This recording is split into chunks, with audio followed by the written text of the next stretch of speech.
Welcome to Monday's Night Time. We begin with headline news from ITN.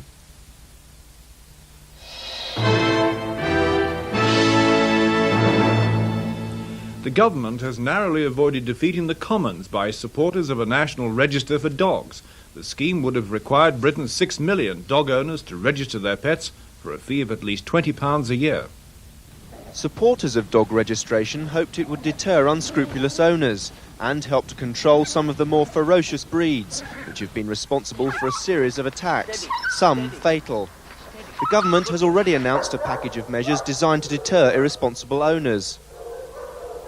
We remain opposed to the idea of attempting to register all dogs in the country.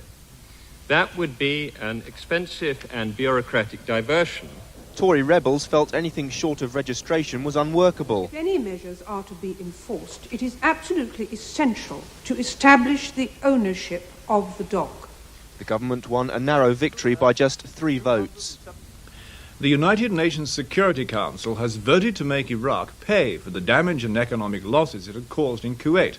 The resolution also said Iraq would be held accountable for mistreating diplomats and other foreigners. President Bush again warned Iraq they had no alternative but to leave Kuwait in the face of international pressure. And this coalition is strong, it's diverse, it is holding together, and we're sending a very clear signal to the invader that he's got to get out of Kuwait. Mrs. Thatcher will make a statement to the Commons this afternoon about her stand against European Monetary Union. There was no sign of remorse at a Downing Street reception last night over remarks made at the Rome summit. She had said her European colleagues were living in cloud cuckoo land. But many MPs back her stance on refusing to board the train leading to a single European currency. The Metropolitan Police Commissioner, Sir Peter Imbert, is in intensive care after a suspected heart attack. He was taken ill after riding in Hyde Park. Scotland Yard said the Commissioner had no history of heart trouble, but was under a lot of pressure, working 7 days a week for the police force and taking more work home. He faces the task of boosting police morale and public confidence against the background of a rising crime rate. That's it for now. We'll have more news later.